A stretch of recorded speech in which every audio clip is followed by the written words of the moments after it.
तो दोस्तों ये है हमारी वीडियो का पार्ट 3। इससे पहले 2 पार्ट हम ब्रह्मास्त्र वीडियो के ऑलरेडी अपलोड कर चुके हैं, जिनका लिंक नीचे डिस्क्रिप्शन में मिल जाएगा। तो आज इस वीडियो में हम देखने वाले हैं जो हमारा पेपर जनवरी 2026 का है उसका सॉल्यूशन, और यहां पर सॉल्यूशन देखेंगे हम लॉन्ग क्वेश्चंस के। ठीक है, तो चलिए स्टार्ट करते हैं सबसे पहले क्वेश्चन से। तो सबसे पहला क्वेश्चन जैसा कि आप देख पा रहे हैं, भारतीय संविधान में प्रत्यभूत आरक्षण नीति का आलोचनात्मक परीक्षण कीजिए और निर्णीत वादों का हवाला भी दीजिए। Critically examine the reservation policy under Indian constitution with case law.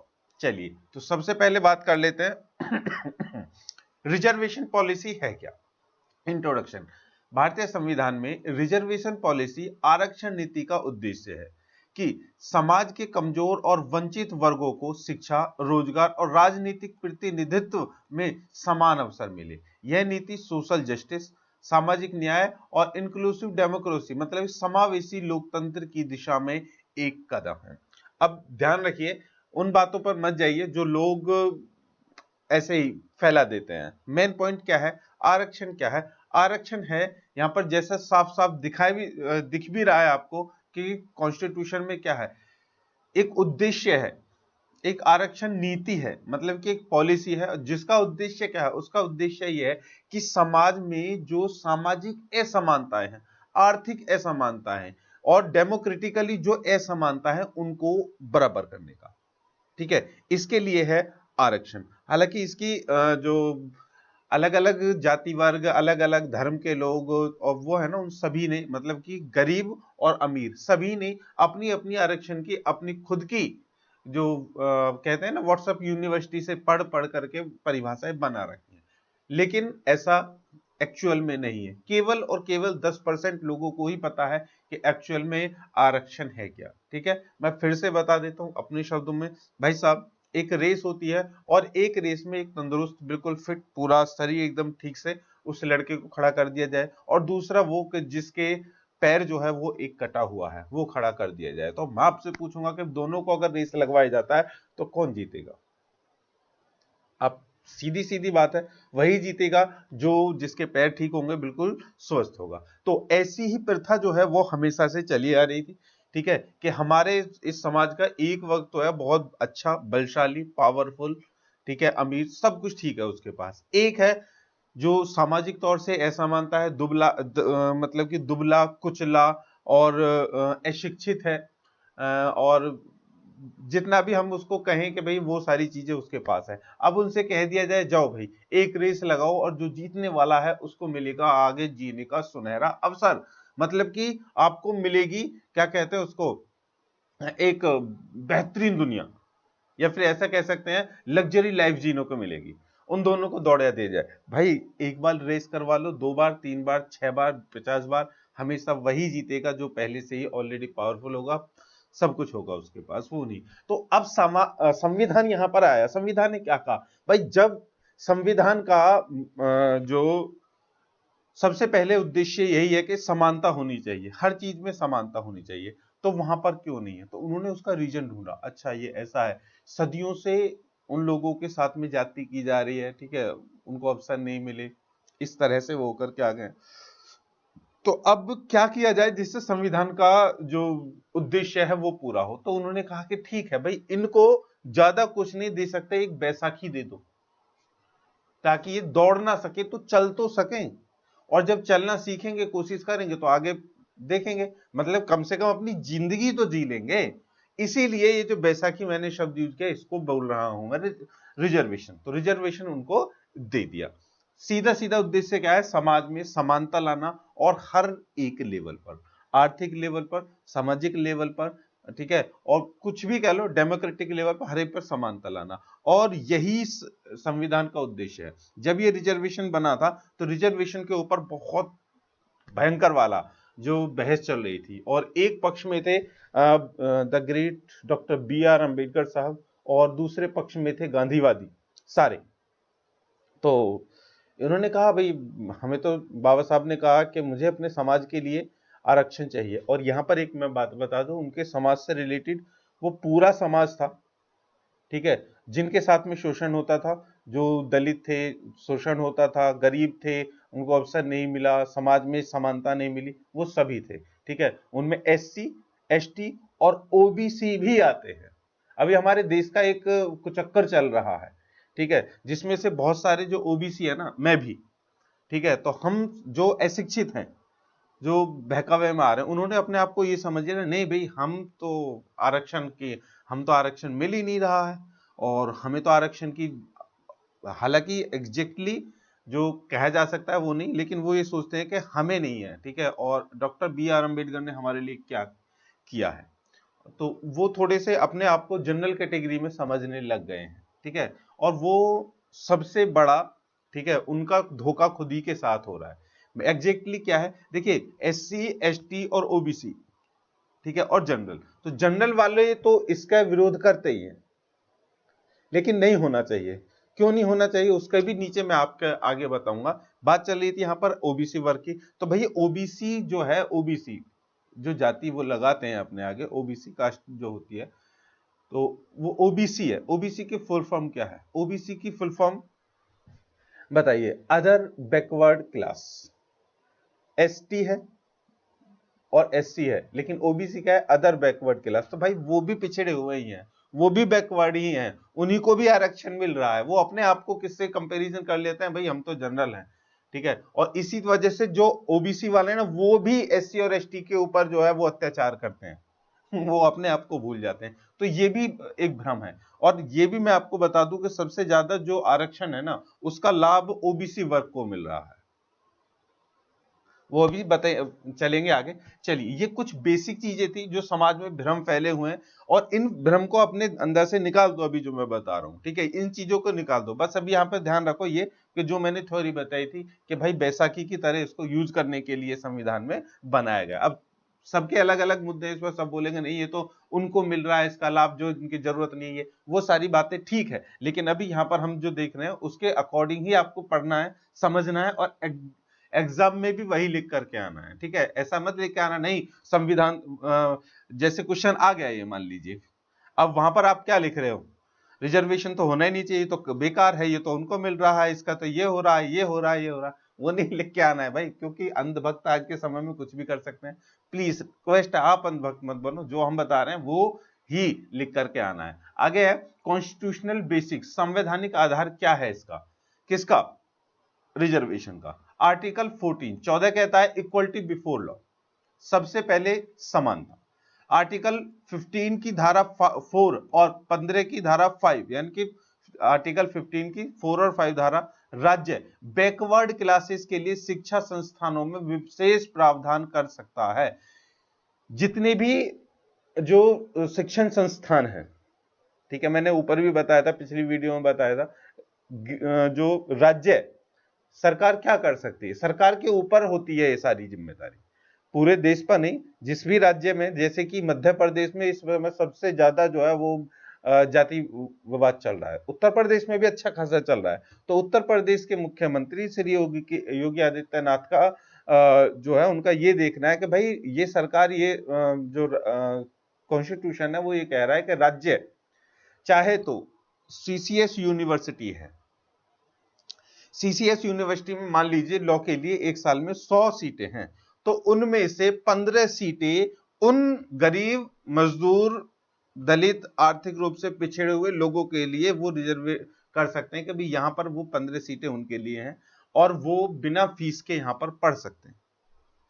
ये है कॉन्स्टिट्यूशन का आधार, ताकि वो भी पढ़ लें और वो भी पढ़ के समानता लेके आने की कोशिश करें, लेकिन नहीं है भाई, ऐसा नहीं हो रहा। ठीक है, अभी आप देख रहे हैं योगी आदित्यनाथ की, मैं आपको बात बता देता हूं कि जब कोरोना टाइम आया था उससे पहले नहीं, जब से ये सरकार आई है ना, इस सरकार ने सबसे जो बड़ा हमला किया है वो किया है हमला छात्रवृत्ति के लिए लेकर। उससे पहले छात्रवृत्ति मिलती थी, हालांकि इनके राज में भी मिली, 2016 तक, 17, 18 तक भी मिली, लेकिन कम होकर के। ठीक है, मतलब कि केवल पहले, उससे पहले मैं आपको बता दूं, अखिलेश यादव की सरकार जब थी, यूपी में, और उससे पहले बहन जी मायावती जी की सरकार थी, और उससे पहले भी। तो उस समय पर जो छात्रवृत्ति है ना वो सबको मिलती थी, मेनली वो जो SC ST OBC इन वर्ग के हैं, और अदर्स को भी मिलती थी, जो अभी EWS है इनको भी मिलती थी। लेकिन इन्होंने क्या किया, 2014 में ये लेकर के आए कि भाई सबको देंगे हम स्कॉलरशिप, हमारे लिए सब समान है। हमने कहा चलो ठीक है यार, बहुत अच्छी बात है, हम भी सब समान है तो हमको भी मिलेगी। सॉरी, थोड़ी तबीयत का इशू है। तो मिली तकरीबन 1 या 2 साल तक, दो मतलब 2 या 3 ट्रांजेक्शन हुए। उसके बाद से इन्होंने जो स्कॉलरशिप है ना सारी खत्म कर दी। उसके बाद में आ गया कोरोना, मतलब 4-6 साल तक यही कि अभी ये है, अभी आ रही है, अब आए नहीं। उसके बाद आया कोरोना। कोरोना में इन्होंने पूरा ही ये जो सिस्टम है ना वो खत्म कर दिया। देखिए मैं कहता हूं हमारे देश में अगर पढ़ाई की आवश्यकता है तो फ्री हो जानी चाहिए। तो वहां पे ना तो किसी के लिए ये रहेगा कि तुम किसी को स्कॉलरशिप दे रहे हो, किसी को नहीं, सभी के लिए फ्री कर दो पढ़ाई को, क्या दिक्कत है? नहीं है ना। लेकिन ये सरकार, अब मैं इसलिए कहता हूं कि ये सरकार जो है वो एजुकेशन विरोधी है, एजुकेशन के लिए नहीं है। अब इन्होंने क्या किया कि इन्होंने फिर एक और स्कीम लेकर के आए, होड़ की इन्होंने किसकी, अखिलेश यादव जी की, कि उन्होंने जब लैपटॉप बांटे थे तो इन्होंने बांटे मोबाइल, किसी को लैपटॉप किसी को मोबाइल। आज तक आज तक वो नहीं बटे हैं। कॉलेजों में उनका डाटा है, और मैं गारंटी से कह सकता हूं कि कॉलेजेस में भी जो टीचर्स के कुछ फेवरेट बच्चे होते थे ना, केवल उन्हीं को वो स्मार्टफोन मिले, और वो स्मार्टफोन भी मिले थे 4G और 3G 2G, और टाइम चल रहा है 5G का, सब कुछ वेस्टलेस। तो यहां पर ये चीजें है ना, अब मैं केवल ये चीजें आपको इसलिए यहां पर समझा रहा हूं कि ये जो संविधान जो कहता है कि आरक्षण का उद्देश्य क्या है, और ये सरकारें आकर के और ये बड़े बड़े लोग आकर के इनमें क्या घपला करते हैं, वो मैं आपको बता रहा हूं। अब आप गूगल पे करके देखना कि आदित्य योगीनाथ की सरकार में, मतलब कि बीजेपी सरकार ने यूपी में मोबाइल फोन वितरण करने के लिए कितने रुपए का प्रोजेक्ट बनाया था, और आपको मिला तो खुद से पूछिएगा। और जिनको भी मिले हैं ना वही मिले हैं 2-2 हजार रुपए वाले, ठीक है, मतलब कि 4G वाले, और फिर उसके बाद में वो मिले ही नहीं। चलिए आगे बढ़ते हैं। आर्टिकल 16 की 4 और 16(4)A और 16(4)B, रोजगार और पदोन्नति में आरक्षण। रोजगार और पदोन्नति में भाई आपको सबको पता है, नहीं है पता है तो इतिहास पढ़ लीजिएगा। जब ईस्ट इंडिया कंपनी आई थी, ठीक है, तो ईस्ट इंडिया कंपनी जब आई थी तो उन्होंने कहा यार हमें हमारी कंपनी को चलाने के लिए, ठीक है, यहीं के लोग चाहिए, मजदूर तो इंग्लैंड से नहीं आएंगे, ब्रिटिशर से नहीं होंगे, यहीं के मजदूर। तो उन्होंने एक स्कीम लेकर के आए, कौन थे वो, मैकाले, वो लेकर के आए कि भारत को जो है अंग्रेजी सिखाओ, और हर एक जगह से, गांव से, शहरों से उनको चुनो। तो उस समय पर कौन पढ़ने का अधिकार किसको था? केवल ब्राह्मणों का था। तो उन्होंने क्या किया, वो एक्सेप्ट किया और उन्होंने इंग्लिश सीखी। उन्होंने इंग्लिश सीख करके, उनका उद्देश्य ये था तुम इंग्लिश सीखो, फिर अपने अपने गांव में सभी को पढ़ाओ जो जो मजदूर हैं। उन्होंने इंग्लिश सीखी, अंग्रेजी सीखने के बाद उन्होंने क्या किया पता है, मजदूर जो थे वो सब SC ST इसी थे, उनको उन्होंने अंग्रेजी सिखाई ही नहीं, केवल अपने अपनों को ही सिखाई, और फिर उन्हीं को उनका ठेकेदार बना दिया और भर्ती कर दिया उनको। तो मजदूर के मजदूर ही वो रह गए, लेकिन जितने भी ये थे ये सब बड़े बड़े वो, मतलब कि जो जिनको पढ़ने का हक था उस समय पर, ये पढ़ लिख करके रोजगार पाते रहे। अब संविधान बना, संविधान ने फिर देखा यार वो हमेशा से मजदूर थे, मजदूरी करते आ रहे हैं आज तक, उनको अधिकार, वो मतलब कि टैलेंटेड नहीं है क्या, उनके पास में क्या नहीं है, तो उन्हें पता है सर उनको अधिकार ही नहीं है पढ़ने का। अब वहां पे जो जरूरत है तो अंग्रेजी, और उनको तो अंग्रेजी अंग्रेजी तो छोड़ो, हिंदी पढ़ने की आजादी नहीं है, संस्कृत पढ़ने की आजादी नहीं है, तो कैसे होगा? फिर उन्होंने कहा ठीक है भैया, रोजगार में भी लेकर के आओ आरक्षण, कि उनके लिए जो वो है उनके लिए भी उनमें से कुछ परसेंट दो। तो ये क्या है, ये पहले से जो चली आ रही जो प्रथाएं है ना, ये उनको खत्म करने के लिए, जो बेवकूफ लोगों ने बनाई गई प्रथा थी उनको खत्म करने के लिए बनाया। इसलिए ये आरक्षण और रोजगार में पदोन्नति का पॉइंट आया। अब है आर्टिकल 330 और 332, संसद और विधानसभाओं में SC ST के लिए सीट आरक्षित। चलिए वहां से तो बात हो गई। पहले जो नियम और कानून बनते थे वो बनाते थे ब्राह्मण, ठीक है, जो कुलीन वर्ग के होते थे ब्राह्मण। अब ये जो पहले जो बनते थे वहां पर राज्य की सभाएं होती थी, ये सभा को मॉडर्न टाइम में जो संविधान आया उसने बना दिया संसद भवन। अब जाहिर सी बात है, जिन लोगों को पढ़ने का अधिकार नहीं है और अच्छा अपनी मर्जी से जीने का अधिकार नहीं है, तुम्हें क्या लग रहा है उनको संसद में बैठने देंगे? भाई वोट डालने का अधिकार नहीं था यार उनको। और भारत में ना भारत की महिलाओं को वोट डालने का अधिकार था और ना ही जो दबे कुचले लोग थे इनको, तो वो कैसे संसद में बैठेंगे? और संसद में तो फिर वो सारे अपने ही लोग बैठेंगे और वो अपनों का ही भला करेंगे। तो उन्होंने कहा नहीं भाई, संसद में जाने के लिए भी सभी के लिए वो होना चाहिए, और इसीलिए SC ST के लिए सीट आरक्षित कर दी। मान लीजिए संसद में 50 सीटें हैं, तो 50 सीटों में से उन्होंने कहते ठीक है भाई 5 सीटें तो उनके लिए होनी चाहिए, ठीक है, जिनमें से केवल वही आकर के वहां पर बैठेंगे, वरना वो खाली रहेंगे। अब इसका भी लोग विरोध करेंगे, करते रहो भाई। अब आया आर्टिकल 335, आरक्षण प्रशासनिक दक्षता को प्रभावित ना करे। यहां में ये कहा गया प्रशासनिक जो दक्षता है ना उसको प्रभावित ना करे, मतलब कि एक ऐसा नियम बनाया जाए, एक ऐसा लेवल बनाया जाए कि यहां इस लेवल पर मान लीजिए कि ये एक लेवल है कि यहां पर क्वालिफिकेशन होगी प्रशासनिक दक्षता की, ठीक है, और यहां पर बहुत बेहतरीन यहां पर हो, तो उन्होंने कहा एक ऐसा लेवल बना दिया जाए कि यहां से लेवल से नीचे जो भी लोग होंगे ना, चाहे वो SC ST के हो, उनको तो भर्ती किया ही नहीं जाएगा। जहां पर ऑलरेडी भर्ती हो रही है उससे थोड़ा सा नीचे लिया है ये मानक को, ठीक है, ताकि उनको थोड़ा सा अवसर मिल सके। लेकिन इसमें प्रशासनिक जो दक्षता है ना वो कम नहीं होनी चाहिए, क्योंकि प्रशासन दक्षता अगर कम हुई तो फिर क्या होगा, दिक्कतें होंगी। इसलिए आगे है डायरेक्टिव प्रिंसिपल्स पार्ट 4 आर्टिकल 38 39 46, सामाजिक न्याय और कमजोर वर्गों को उन्नति देना। जैसे कि योजनाएं आती रहती है कि गरीबों का घर बनवाया जाए, ठीक है, और जो ये, हाँ वो मैं भूल गया था, मेन पॉइंट बता दूं। अभी जो मोदी जी कहते हैं, अमित शाह जी कहते हैं कि भारत में 80 करोड़ लोगों को जो राशन बांटा जा रहा है, एक्चुअल में इस राशन के हकदार वही हैं कि जिनके पास में जमीनें नहीं है, ठीक है, खेती करने के लिए जमीनें नहीं है और उनके पास में रोजगार नहीं है। लेकिन मुझे ये बता दीजिए कि भारत में 80 करोड़ लोगों के पास जमीन नहीं है?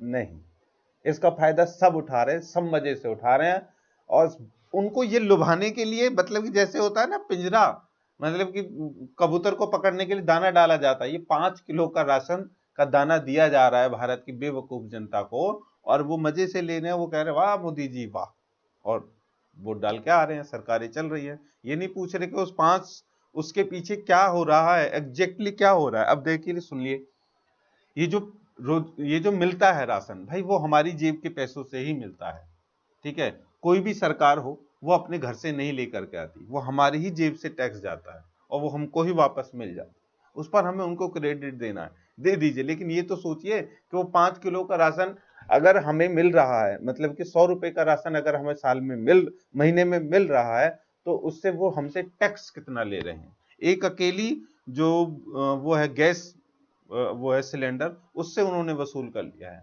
बाकी तो लाखों चीजें हैं, हर चीज में आपको जो है टैक्स देना पड़ता है। तो ये चीजें जो हैं, ठीक है, वो संविधान में है, लेकिन उनका सारा सब कुछ अलग ही हो रहा है। ये थी संविधान के संवैधानिक आधार आरक्षण के लिए। अब है न्यायिक विकास। चंपकम दौराए राजन 1951 निर्णय, कम्युनिकल रिजर्वेशन अनकंडीशनल माना गया। कैसे? इसके बाद फर्स्ट अमेंडमेंट द्वारा आर्टिकल 15(4) जोड़ा गया। एग्जाम्पल, अगर किसी राज्य ने केवल कास्ट के आधार पर मेडिकल कॉलेज में एडमिशन दिया है तो वह अनकंडीशनल होगा। मतलब कि केवल एक कास्ट के आधार पर, ठीक है, आप किसी को जो एडमिशन है वो नहीं दे सकते, क्योंकि उसमें बहुत सारी चीजें भी देखी जाती है। Case 2, mister Balaji versus state of Mysore 1963, reservation 50% से अधिक नहीं होना चाहिए। एग्जाम्पल, अगर किसी राज्य ने 70% सीट रिजर्व कर दी है तो यह असंवैधानिक होगा। मैंने पहले ही बताया कि ऐसा नहीं हो सकता कि हाफ हाफ करके जो है वो दिया। रिजर्वेशन जो अभी मिल रहा है ना वो केवल 15%, ठीक है, मिल रहा है, 12%, 14%, सबसे ज्यादा जो ओबीसी को मिल रहा है वो मिल रहा है 27%। बाकी जिनके लिए रखा गया था ना उनको तो भाई वही मिल रहा है, कहीं 7%, कहीं 12%। अब देख लीजिए आप। उसके बाद case 3, Indira Sahni versus union of India 1992, Mandal case. निर्णय, ओबीसी रिजर्वेशन 70% वैलिड ठहराया गया। अब जितने भी ओबीसी वाले हैं ना, उन सबको मैं ये कह देना चाहता हूं, जो पढ़ रहे हैं, जिनको नहीं पता होगा, चलिए जो आप पढ़ रहे हैं उनको पता भी होगा, बहुत अच्छे अच्छे लोग भी हैं, लेकिन जिनको नहीं पता है भाई, वो अपने आसपास के जो लोग हैं ना, जो अपने उनके जो दोस्त बंधु, भाई बंधु और बड़े बुजुर्ग और वो सब है ना, उनको बताओ कि आरक्षण के लिए आवाज मत उठाओ, क्योंकि आरक्षण पे अगर जो आंच आई ना, तो सबसे ज्यादा जो नुकसान होगा वो हमारा होगा। नहीं बढ़ पाएंगे तो वो नहीं बढ़ पाएंगे, क्योंकि 27% जो रिजर्वेशन है वो ओबीसी को मिल रहा है। ओबीसी, अदर बैकवर्ड क्लासेस, जितने भी ये कहते हैं ना कि हम तो भाई ये, और इनकी खासियत क्या है, ये जो इनसे जो एससी वर्ग के आते हैं, इनसे बड़ी घृणा करते हैं, क्योंकि ब्राह्मणों ने इनको बता दिया है, तो वो उनसे घृणा करते हैं। सबसे बड़ी समस्या ये है। ब्राह्मण हमारे देश में कितने हैं? कम है, बहुत कम है, ठीक है। सबसे ज्यादा जो है ओबीसी वर्ग है, जो अत्याचार करने में आ गया भाई। ब्राह्मण इतने वो नहीं कर रहे, ब्राह्मण 2-4 हैं जो कर रहे हैं, लेकिन सबसे ज्यादा जो अत्याचार, सबसे ज्यादा जो असंवैधानिक तौर पर असामाजिकता जो फैला रहे हैं, वो ओबीसी ही है। तो भाई उनको ये बताना जरूरी है कि भाई तुम्हें भी तो बहुत कुछ मिल रहा है, जिनके लिए रिजर्वेशन था उनके लिए नहीं है। और सबसे इंपॉर्टेंट बात, ये कहते हैं कि हमारे लिए अंबेडकर साहब ने किया क्या है, तो भाई उनको आंख खोल करके देखो, 27% रिजर्वेशन तुम्हें मिल रहा है जो किसी को नहीं मिल रहा, ठीक है। उससे पहले, और जो जितनी भी लड़कियां हैं ना, मैंने देखा है बहुत सारी, अभी एक और वो सोशल मीडिया पे लड़की है, ठीक है, उसका यहाँ पर ऐसे कुछ तिल कर गया थोड़ा सा, वो है, नाम मुझे याद नहीं है, वो बहुत ज्यादा बाबा साहब के लिए और संविधान के लिए कहती रहती है। भाई उसको अगर बोलने की भी आजादी मिली है ना, तो संविधान की वजह से ही मिली, नहीं बोलना चाहिए, लेकिन उनको पता नहीं है ना, क्योंकि उनके मानसिक दिमाग में जो भरा हुआ है ना, वो कूड़ा कचरा, वो जो उनके पूर्वजों ने भर दिया है, केवल वही है। चलिए, प्रिंसिपल, क्रीमी लेयर एक्सक्लूशन लागू किया जाए। एग्जाम्पल, अगर किसी ओबीसी परिवार की आय बहुत अधिक है और बच्चे प्रिविलेजेड हैं, तो उन्हें रिजर्वेशन का लाभ नहीं मिलेगा, लेकिन कहीं कहीं पर है भी, लेकिन नहीं मिल रहा है। कोर प्रिंसिपल्स, मुख्य सिद्धांत, सब्सटेंटिव इक्वलिटी, मतलब वास्तविक समानता जो एक्चुअल में होनी चाहिए, केवल फॉर्मल इक्वलिटी नहीं बल्कि वास्तविक अवसर की समानता। एग्जाम्पल, गरीब दलित छात्र को आईआईटी में एडमिशन का मौका मिलना। जब ये हो जाएगा तब मान लेना कि ठीक है भाई, अब रिजर्वेशन की आवश्यकता नहीं है। रीजनेबल क्लासिफिकेशन, युक्ति संगत वर्गीकरण, बैकवर्डनेस का निर्धारण डेटा और सामाजिक मानदंडों से। एग्जाम्पल, ओबीसी लिस्ट बनाने के लिए सामाजिक और शैक्षिक सर्वे भी होना चाहिए, कि एक्चुअली हमारे भारत देश में बहुत सारे जो जातियां हैं वो ऐसी हैं जो एससी से, जिनको मतलब कि जो एससी पहले थे या नहीं थे, उसके बाद में वो ओबीसी में आ गए, और बहुत सारी वो लोग ऐसे हैं जो जनरल में थे वो ओबीसी में आ गए।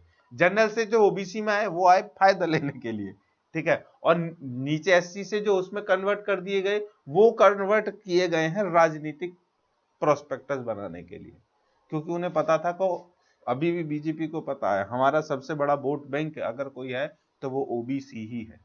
जिस तरह से वो कहते हैं मायावती जी का जो बैंक वो है, बैंक वोट है, वो दलित है, एससी है, तो इस तरह से भाई बीजेपी का जो सबसे बड़ा बैंक है ना, वोट बैंक, वो ओबीसी ही है, और ओबीसी को ही सबसे ज्यादा मूर्ख उन लोगों ने बना रखा है।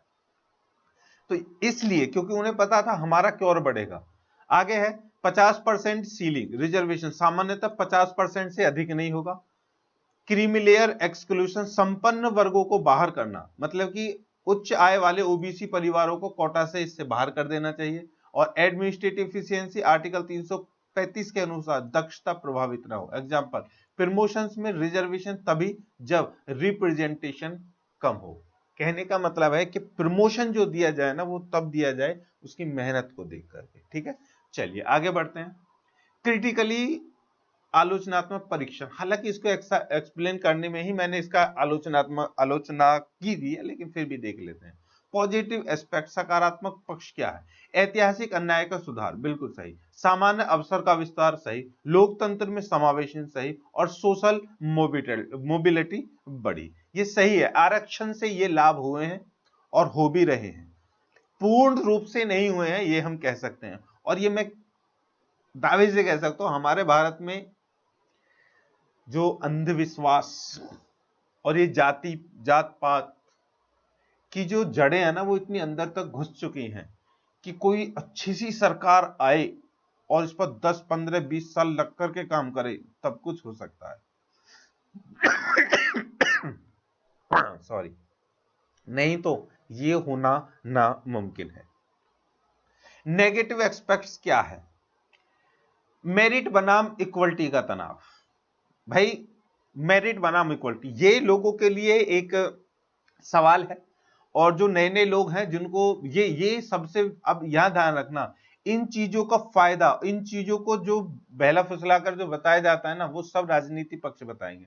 मेरिट बनाम तनाव, मान लीजिए सीधा सीधा बताओ, 100 लोग हैं हमारे देश में, 100 लोग में से, ठीक है, जो देखिए दो अलग अलग प्रोस्पेक्टिव्स हैं, 100 लोग हैं यहां पर हमारे देश में, मान लीजिए 100 हिंदुस्तानी हैं, उसमें से 85 लोग जो हैं, 85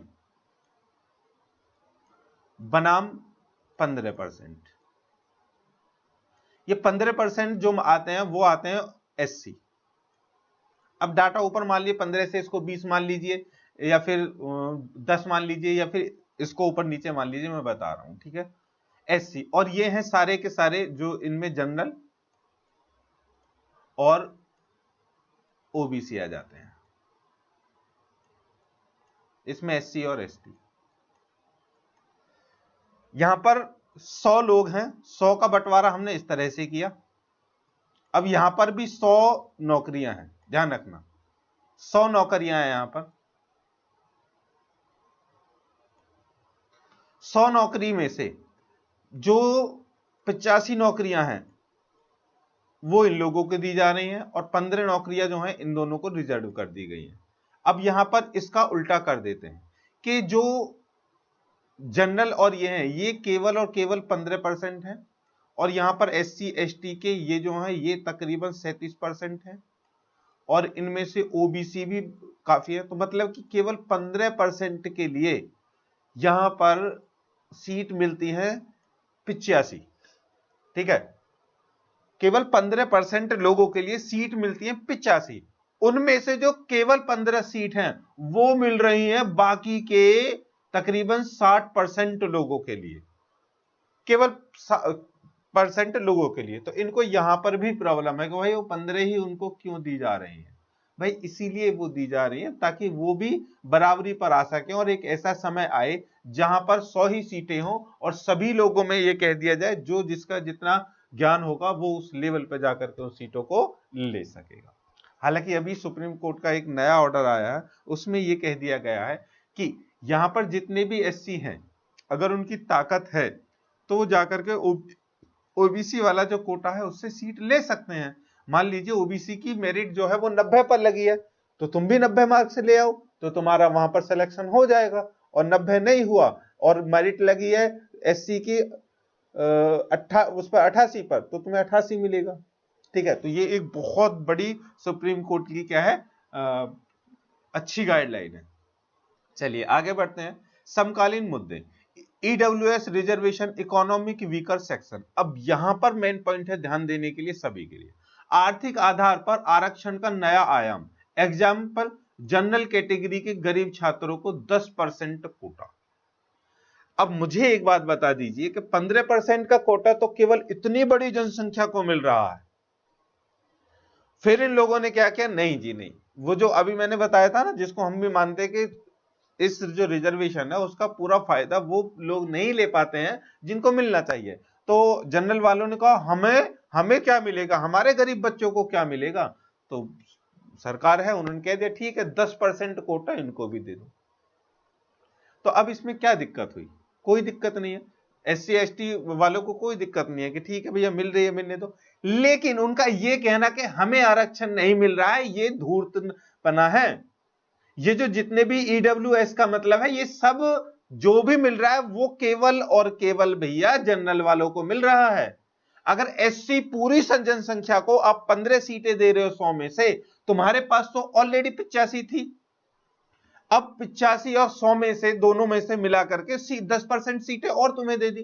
तो उन 10% जो सीटें आई हैं, इनमें से जो सीटें कटी हैं एससी एसटी वालों की भी इसमें कट गई हैं और तुम्हारी भी इसमें कट गई हैं, लेकिन इसका फायदा सबसे ज्यादा तुम्हें मिला है।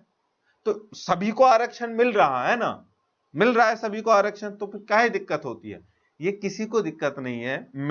अगर मेंटली और मैनुअली देखा जाए दिक्कत किसी को नहीं है, ये सिर्फ उनको दिक्कत है जो अंधभक्त हैं और राजनीतिक जो लोग हैं वो इस चीज को फैलाते हैं। चाहे ये ढोंगी बाबा हुए, जितने भी जो बाबा है ना अभी कथा और वाचाकर ये सब करते हैं, ये इन सब चीजों को फैलाते हैं और लोग मानो हाँ भाई, इंसान नाकामयाब होने के बाद में उसको कोई ना कोई मुद्दा चाहिए कि मैं नाकामयाब हो गया। तो बहुत सारे लोग मैंने सोशल मीडिया पर उस पर भी देखे हैं, अगर मेरा एक नंबर कम है, मेरा एक नंबर कम है तो मेरा सिलेक्शन नहीं हो पाया, मेरे से 2 नंबर कम थे वो एससी वाले का, उसका सिलेक्शन हो गया, तो वो उस पर उसका फोड़ रहे हैं। भाई ये तो देखो कि तुम कहां हो और वो कहां है, ठीक है। और मैं इस चीज के लिए ये नहीं कह रहा हूं कि वो है यही है, ये सच्चाई है, मैं इसीलिए कह रहा हूं। अगर तुम सब बराबरी दे दोगे, जाति पाति को छोड़ दो, इस भेदभाव को छोड़ दो, सब समानता ले आओ, हिंदू के नाम के आगे सिर्फ हिंदू लिख दो, एससी एसटी ओबीसी मत लिखो, सामाजिक समानता आ गई, कोई किसी से कहेगा ही नहीं। लेकिन तुम्हें ये केवल कागजों में नहीं, अपने जहन में बिठानी पड़ेगी। तुमको एससी एसटी ओबीसी वाले, भाई जनरल वालों को एससी एसटी ओबीसी वाले अपने साथ में बिठाने पड़ेंगे। और मैं ये नहीं कह रहा हूं कि सभी ऐसे हैं, भाई कुछ लोग बहुत अच्छे अच्छे हैं जो इन चीजों को नहीं मानते हैं, लेकिन बहुत सारे लोग ऐसे हैं जो इन चीजों को मानते हैं, इसीलिए ये आरक्षण है। Maratha reservation case 50% ceiling rule पर बहस हुई थी। Periodic review, representation of backward classes का अध्ययन आवश्यक है। यहां पर अब बात चल रही है जनगणना की। आपने देखा होगा सभी जो अपोजिट पार्टी हैं वो कह रहे हैं जनगणना होनी चाहिए। भाई जनगणना कराओ ना, उससे पता चलेगा कितने एससी हैं, कितने ओबीसी हैं, कितने जनरल हैं। लेकिन बीजेपी सरकार अपने रहते हुए ये जनगणना नहीं करवाएगी, गारंटी से लिख कर ले लीजिए। पिछली जनगणना हुई थी 2011 में, और अब जो जनगणना है वो 2021 में होनी चाहिए थी अकॉर्डिंग टू द एक टाइम, लेकिन वो नहीं हुई। यार ये होगी भी नहीं, 2047 तक तो ये अपनी सरकार चलाने वाले हैं, तो कैसे हो जाने देंगे। चलिए निष्कर्ष, रिजर्वेशन पॉलिसी भारतीय संविधान का महत्वपूर्ण हिस्सा है। यह सोशल जस्टिस, सामाजिक न्याय और इंक्लूसिव डेमोक्रेसी, समावेशी लोकतंत्र का साधन है। समावेशी, एक ऐसा समाज जिसमें सभी समावेश करके एक लेवल पर रह सकें, जिसके किसी के मन में किसी के प्रति ये ना रहे अबे ये तो दूर चलो, इनसे ही तो छूत है, ये वाली भावना ना हो। न्यायपालिका ने इसे संतुलित करने के लिए 50% ceiling, ceremony, creamy layer execution और एफिशिएंसी सेफगार्ड जैसे सिद्धांत दिए हैं, परंतु इसे समय समय पर पुनरीक्षित करना आवश्यक है ताकि वास्तव में वंचित वर्गों तक पहुंचे और मेरिट व एफिशिएंसी भी सुरक्षित रह सके। ये सरकार का काम है जिसको हम वोट देते हैं, ठीक है, लेकिन वो कोई नहीं करता भाई, सब मुद्दे में लगे हुए हैं। चलिए दूसरा प्रश्न है बहुत ही सुंदर, जनहित याचिका, पब्लिक इंटरेस्ट लिटिगेशन। देखिए क्या है जनहित याचिका, पीआईएल भारतीय न्यायपालिका की एक अभिनव देन है। यह लोकस स्टैंडी, ध्यान रखना ये एक कहावत है, लोकस स्टैंडी इंपोर्टेंट है, 4 नंबर में आ सकती है, ध्यान रखना। लोकस स्टैंडी के ट्रेडिशनल नियम को शिथिल करती है और किसी भी व्यक्ति को जनहित में याचिका दाखिल करने की अनुमति देती है। सीधा सीधा मतलब यह है, कोई भी व्यक्ति जिसके सामने अत्याचार हो रहा है, चाहे मेरे पड़ोसी का अत्याचार हो रहा है, मेरे रिलेशन का अत्याचार हो, मेरा खुद का हो रहा है, किसी भी तरह से अत्याचार हो रहा है, उसके साथ में गलत हो रहा है, उसके अधिकारों का छीना जा रहा है, तो कोई भी जाकर के पीआईएल केस दायर कर सकता है, एक प्रार्थना पत्र लगा सकता है। क्या होगा उससे, सुना जाएगा और उनको न्याय मिलेगा, बस ये है इसका मोटिव।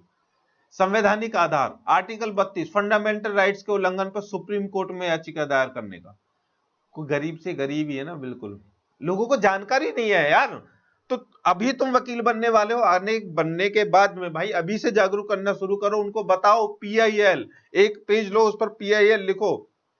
जितने भी अभी सोशल मीडिया पर उस पर देख रहे हैं ना जो लोग कि हमारे घर पर बुलडोजर चला दिया, हमारा ये कर दिया और उन्होंने हमें मार दिया, और जो अदर जात वाले उन्होंने हमारे साथ में ये कर लिया, कोई सुनवाई नहीं कर रहा है, उनको बताओ भाई PIL कोई खर्चा नहीं होता है, सीधा सुप्रीम कोर्ट में दाखिल करनी है अगर उसमें तुम्हारे संवैधानिक जो अधिकार है, फंडामेंटल राइट्स, उनका उल्लंघन हो रहा है तो। उसके बाद आर्टिकल 226 फंडामेंटल राइट्स और अन्य कानूनी अधिकारों को उल्लंघन के लिए हाई कोर्ट में याचिका। चलिए, विशेषताएं किसी भी व्यक्ति या NGO द्वारा दाखिल की जा सकती है, गरीब, वंचित और हाशिए पर खड़े लोगों के अधिकारों की रक्षा की जाती है, न्यायपालिका का सामाजिक न्याय में सक्रिय हस्तक्षेप भी है। अभी जितनी ये वोट कटिंग हो रही है ना, आपने सुना होगा, ये सच है, गलत नहीं है। अब फिर बाद में पता है, देखिए अभी क्या किया है यूपी में, मैं अपने ही जिले की बात बता रहा हूं। उन्होंने क्या किया, पहले तो वोट काट दिए वोट काटने के बाद में जो DM और SDM कानून को, तहसीलदार, ये सब कह रहे हैं हम तुम्हारे लिए कैंप लगा रहे हैं, तुम आओ और जिस जिस अपनी लिस्ट देखो और उसमें जिस जिसकी वोट नहीं है तुम एक फॉर्म भरो और फिर उसको जमा करो, तुम्हारी वोट आ जाएगी। भाई क्या मूर्खपन है भाई, मेरी समझ में नहीं आ रही है अभी सभी। भाई अगर गरीब लोगों को फॉर्म भरना आता, अपना अधिकार मांगना आता, या फिर अपनी वोटों को पता होता तो वो कुछ करते। ये ड्यूटी तुम्हारी है, तुम उन पर कैसे थोप सकते हो? फिर वो देखो हम समाज में सामाजिक जागरूकता लेकर के आ रहे हैं। भाई वोट काटे ही क्यों, वोट कटे ही क्यों? वो कह भी रहे हैं कि ठीक है अगर वोट कट भी गया है तुम्हारा तो उसको जोड़ लो। मैं गारंटी से कह सकता हूं कि जितने भी वोट कटे हैं, मान लीजिए 100 वोट कटे हैं, 1 या 2 को छोड़कर के 98% अपनी वोट नहीं बनवाने वाले, क्योंकि उनको पता ही नहीं है कि हमारी वोट का अधिकार क्या है क्या नहीं है, क्या हमें वोट काटने से क्या होगा। भाई भारत में सच्चाई में जाकर के देखो, जो मजदूर वर्ग हैं 2-2, 300 रुपए के लिए मजदूरी करने जाते हैं एक दिन को, जब वो मजदूरी करके लेकर आते हैं तब चूल्हा जलता है। तुम क्या कर रहे हो, कोई वो अपने शहर में जाएं, तुम्हारे ब्लॉक में जाएं, वहां पर फार्म भरवाएं, अपने पूरा दिन बेकार करें और 20-50 रुपए किराए का लगाएं अपनी जेब से, और उन्हें मिलेगा क्या? क्या मिलेगा? 5 किलो राशन, 5 किलो राशन मिलेगा जो उन्हीं की जेब से जा रहा है। सब कहते हैं अरे छोड़ो पर को दे दी वोट, और देनी भी किसको है जो हमारे लिए कोई कुछ सोच ही नहीं रहा। तो ये सच्चाई है। और ये जो कानून में बैठे हुए बड़े बड़े लोग हैं ना अभी, उन सबको पता है, स्पेशली राजनीति में बैठे हैं, भाई ऐसा ही करो। ये सब DM SDM इन सबको, जितने BLO वगैरह, सबको पता है क्या होना, कोई ना आने वाला भाई तुम्हारे यहाँ पे वोट जुड़वाने के लिए, जिसकी कट गई सो कट गई। लेकिन जो समझदार व्यक्ति है उसको पता है क्या करना है। सीधी PIL लेनी है, सीधी सुप्रीम कोर्ट, सीधी हाई कोर्ट, सर मेरा वोट काट दिया। अब रीजन फिर ये देने जाएंगे वहां पर कि वोट काटा क्यों, फिर ये पता क्या कहेंगे, जैसा साहब हमने तो कहा था अगर तुम्हारी वोट कट जाए तो बाद में जोड़ लेना, तो तब तुम्हें कहना है काटी ही क्यों, ठीक है, तब पता चलेगा। लेकिन भाई कौन करने वाला है, लेकिन मैं बता रहा हूं ये रास्ते होते हैं। आगे बढ़ते हैं, महत्वपूर्ण न्यायिक निर्णय। SP Gupta versus union of India 1981, supreme court ने PIL की अवधारणा को मान्यता दी। ध्यान रखना 1981 में सबसे पहले PIL की जो अवधारणा है उसको मान्यता मिली। इसका इतना विरोध हुआ था ना PIL का, दोस्तों गूगल पे जाकर के सर्च करके देखना कि PIL का विरोध क्यों हुआ था। इतना विरोध हुआ था उस समय करंट सरकार ने कि ये नहीं होना चाहिए। उन्हें पता था कि अगर लोगों में पहुंचा आज नहीं तो 10-20 साल बाद में लोगों को पता चल जाएगा कि PIL की ताकत क्या है और फिर हमारी क्या होगा। सभी सरकारें ये नहीं चाहती। चलिए बाकी इनको सभी को देख लेना, ठीक है, ये इंपॉर्टेंट है। अभी थोड़ा सा वीडियो ज्यादा लंबा हो जाएगा, इस वजह से मैं थोड़ा शॉर्ट में आपको बता रहा हूँ। सर्वोच्च न्यायालय और उच्च न्यायालयों की शक्तियां, फंडामेंटल राइट्स की रक्षा। सबसे पहले मैं सर्वोच्च न्यायालय और उच्च न्यायालय, जो बड़ी न्यायालय, उनकी शक्तियां क्या है। सबसे पहले वो आपके फंडामेंटल राइट्स की रक्षा करती हैं। रिट जारी करना, हाइबियस कॉर्पस मंडामस, सरियोरी, प्रोहिबिशन और को वारंटो, इन 5 रिट्स को आप पता होगा, पढ़ लेना, ठीक है। इन सबको क्या करते हैं, ये जो रिट्स हैं ये रिट्स एक्चुअली में मैं आपको बता देता हूं क्या। रिट्स एक एप्लीकेशन होती है जो एक मतलब मान लीजिए एक प्रार्थना पत्र है जिसके ऊपर लिख दिया जाता है कि आर्टिकल 226 के अकॉर्डिंग ये रिट है, और हाई कोर्ट को और सुप्रीम कोर्ट के दी जाती है, जिनमें आपकी कोई भी समस्या है ना उसके लिए, जब तुम्हारे अधिकार छिन रहे हो तो उसके लिए दी जाती है। आगे है गवर्नेंस में अकाउंटेबिलिटी सुनिश्चित करना। मतलब गवर्नमेंट में अकाउंटेबिलिटी, जिम्मेदारी, गवर्नमेंट की जिम्मेदारी उनको सुनिश्चित करना, एनवायरमेंटल प्रोटेक्शन, ह्यूमन राइट और करप्शन केसेस में उनका हस्तक्षेप करना, किसका, सुप्रीम कोर्ट का और हाई कोर्ट्स का। चलिए, आलोचनात्मक परीक्षण, सकारात्मक पक्ष, गरीब और वंचितों के लिए न्याय का सुलभ। मैंने फिर बताया, गरीब और वंचितों को जो न्याय मिलेगा ना वो पीआईएल से मिलता है, इसलिए वो इसके विरोध में है, लेकिन फिर भी बन गया, बहुत अच्छी बात है, ये बहुत बड़ी जीत है। उसके बाद में सामाजिक परिवर्तन का साधन और गवर्नेंस में ट्रांसपेरेंसी, मतलब कि कोई भी जाकर के, चाहे देखिए ये जो रेट्स होती है ना, ये रेट्स और पीआईएल जो होती है किसी के भी खिलाफ आप दे सकते हो। नकारात्मक पक्ष, पीआईएल का दुरुपयोग, फ्रेविलस पिटीशन, जुडिशियल ओवररोच का खतरा और delay in justice system, delay in justice system. सब कुछ हो गया, लेकिन मुझे भी लगता है कि भाई थोड़ा सा गलत हुआ। अगर संविधान में थोड़ी सी अगर एक और ये और बात हो जाती ना, लेकिन उसको भी चेंज कर देते, अगर वो करते भी तो बहुत सारे अमेंडमेंट हुए हो जाते, इन लोगों ने अमेंडमेंट करके वो होता। सीधा सीधा मतलब ये था कि टाइम पीरियड रख दिया जाता कि सिविल का केस 2 साल में खत्म करना होगा, क्रिमिनल का केस 1 साल में खत्म करना होगा, ये एक टाइम बाउंडेशन बन जाती तो मजा आ जाता, हमारा देश बिल्कुल बढ़िया एकदम उससे हो जाता। चाहे उसके लिए सरकार को, वकीलों को, जजेस को कितना भी कुछ भी करना पड़े हो जाता, और ये सरकार अभी भी कर सकती है, लेकिन कोई भी सरकार ये नहीं करेगी भाई, ठीक है, नहीं करेगी। चलिए, निष्कर्ष, पीआईएल भारतीय न्यायपालिका की एक क्रांतिकारी देन है जिसने नागरिकों को कॉन्स्टिट्यूशनल रीमेडी उपलब्ध कराया। यह सामाजिक न्याय और शासन की जवाबदेही सुनिश्चित करने का प्रभावी साधन है। चलिए, क्वेश्चन नंबर 3 पर चलते हैं। अल्पसंख्यक से आप क्या समझते हैं? निर्णीतवादों की सहायता से भारतीय संविधान के भाग 3 में प्रत्याभूत अल्पसंख्यकों की सांस्कृतिक और शिक्षा संबंधी अधिकारों की विवेचना कीजिए। वेरी इंपॉर्टेंट, अनुच्छेद 29 एवं 30 में विहित अल्पसंख्यकों के सांस्कृतिक एवं शैक्षणिक अधिकारों का परीक्षण कीजिए, निर्णीतवादों का हवाला दीजिए। सबसे पहले ये कहां से आ गया?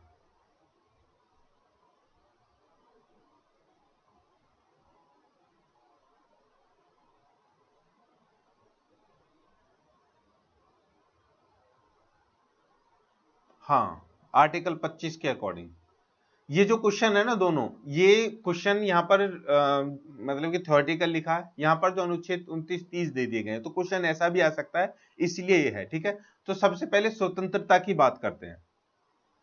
स्वतंत्रता सबसे पहले होनी चाहिए, धार्मिक स्वतंत्रता होती है, रिलीजियस फ्रीडम, आर्टिकल 25 में इसको दिया गया। क्या है इसकी?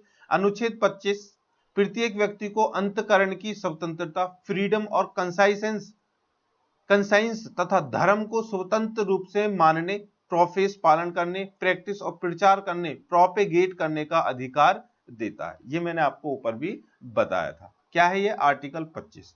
रेस्ट्रिक्शंस पे यह अधिकार पूर्ण एब्सोल्यूट नहीं है, इसे निम्न आधारों पर लिमिटेड कर दिया गया है। कैसे? पब्लिक ऑर्डर, मॉरलिटी और हेल्थ और अन्य फंडामेंटल राइट्स तक इसको रख दिया गया है। उसके बाद निर्णीत केस है इसमें कि कोई भी, मतलब कि सबसे मेन पॉइंट तो ये है, save स्टेनिस्लॉस versus state of Madhya Pradesh 1997 में, प्रोपेगेशन का अर्थ धर्म का प्रचार है, लेकिन जबरन धर्म परिवर्तन नहीं, ठीक है। चलिए, एग्जाम्पल, यदि कोई व्यक्ति मंदिर में पूजा करता है, जहां मस्जिद में नमाज पढ़ता है या चर्च में प्रार्थना करता है, तो यह आर्टिकल 25 के तहत संरक्षित है। लेकिन यदि कोई व्यक्ति धार्मिक जुलूस निकालकर हिंसा फैलाता है तो यह प्रोटेक्शन नहीं मिलेगा। अब मैं आपको बता देता हूं, जैसे कि पी के मूवी आई थी, उसमें सारी चीजें बहुत अच्छी दिखाई गई थी, लेकिन एक पॉइंट था जो मुझे लगता है कि वो इसके भी अकॉर्डिंग था। इन्होंने कहा है नीचे कि धार्मिक जुलूस निकालकर हिंसा फैलाता है। भाई जितनी भी अभी ये वो एक ये होता है जो मुस्लिम है, उनमें से एक पर्व होता है, मतलब उनका कोई त्योहार होता है जिसको ताजिया निकालना बोलते हैं। और वो मैंने देखा है, ताजिया जो निकालते हैं वो बड़ा हिंसक होता है। हालांकि वो किसी और से कुछ नहीं कहते, वो आपस में ही हिंसक रहते हैं। हिंसक रहने का मतलब यह है कि उनके हाथ में बहुत सारी वो होते हैं, इंस्ट्रूमेंट्स होते हैं, उससे अपने शरीर पर ऐसे करके बजाते हैं भाई, बहुत ब्लडिंग और वो होती है नॉर्मली लोग देख करके। तो मैं ये नहीं कह रहा हूं कि वो करते हैं नहीं, ऐसी चीजें नहीं। कोई भी धर्म मान सकते हो कि वो धर्म ये कहेगा तुम ऐसा करो, या फिर ऐसा करने से किसी को लाभ मिलेगा, या फिर कोई भी भगवान है वो खुश होगा ऐसा करने से, तुम उसके लिए खून बहा रहे हो कर रहे हो, तो वो चीजें जो है ना वो अच्छा नहीं लगती, क्योंकि वो डायरेक्टली नहीं लेकिन इनडायरेक्टली उससे हिंसा फैलती है। चलिए आगे बढ़ते हैं लेकिन उसको वो कह देते हैं ये मुस्लिम लॉ के अकॉर्डिंग है, वो उनका त्योहार मनाने का एक तरीका है।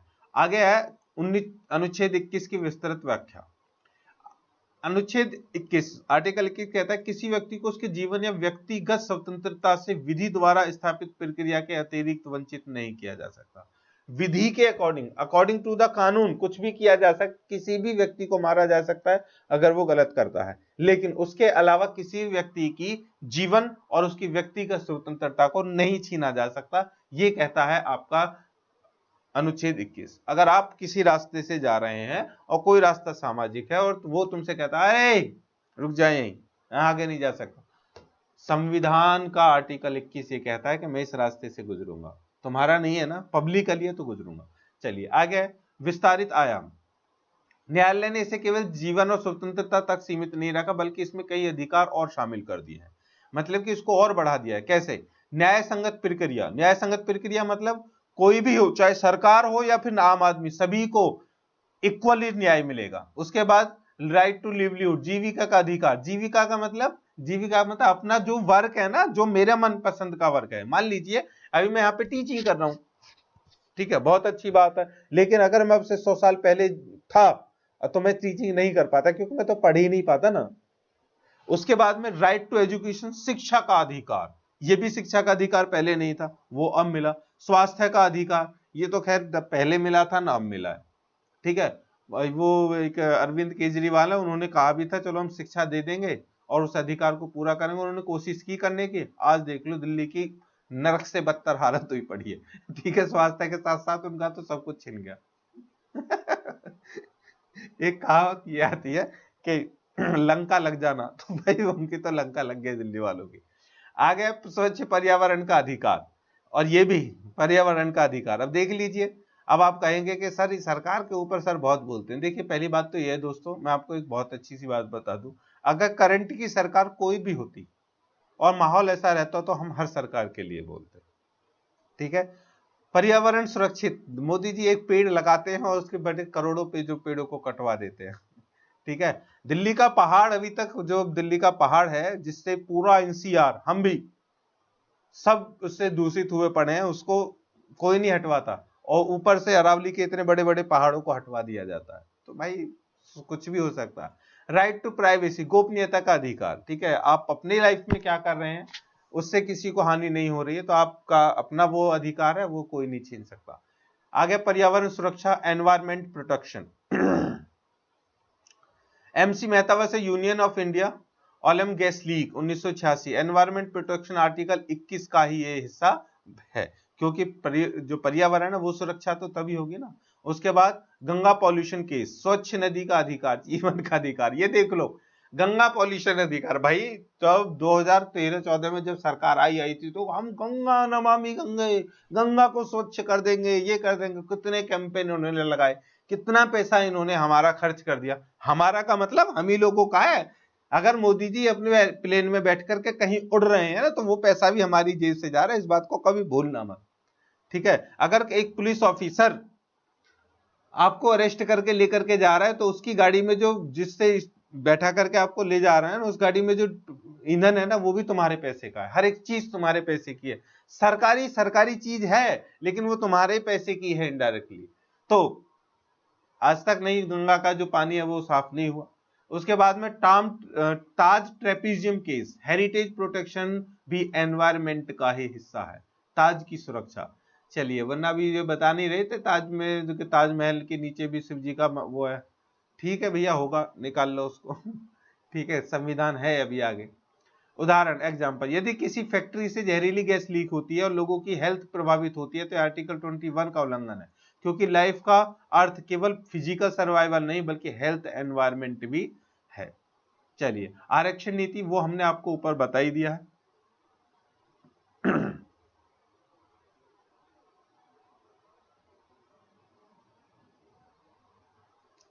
अब इस पूरी वीडियो का या फिर इस पूरे सब्जेक्ट का हमारे जीवन का सबसे महत्वपूर्ण पॉइंट हम यहां पर पढ़ने वाले हैं, मौलिक अधिकारों पर विस्तृत व्याख्या।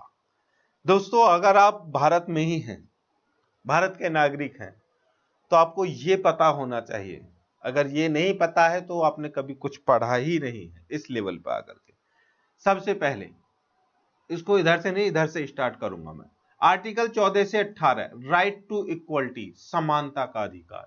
आर्टिकल 19 से 22, राइट टू फ्रीडम, स्वतंत्रता का अधिकार। आर्टिकल 23 से 24, राइट अगेंस्ट एक्सप्लॉइशन, शोषण के विरुद्ध अधिकार। आर्टिकल 25 से 28, right to freedom of religion, धर्म की स्वतंत्रता का अधिकार। और आर्टिकल 29 से 30, कल्चर एंड एजुकेशनल राइट्स, संस्कृति और शैक्षणिक अधिकार। और article 32, right to constitution remedy, संवैधानिक उपचार का अधिकार। और इसी ही संवैधानिक उपचार में आपके लिए मिलेगा क्या? रिट्स। क्या मिलेंगी? रिट्स। अब मैं आपको बता दूं, हमारा जो ये पेपर है ना, तो आर्टिकल 14 से लेकर के और 32 तक ही सीमित है।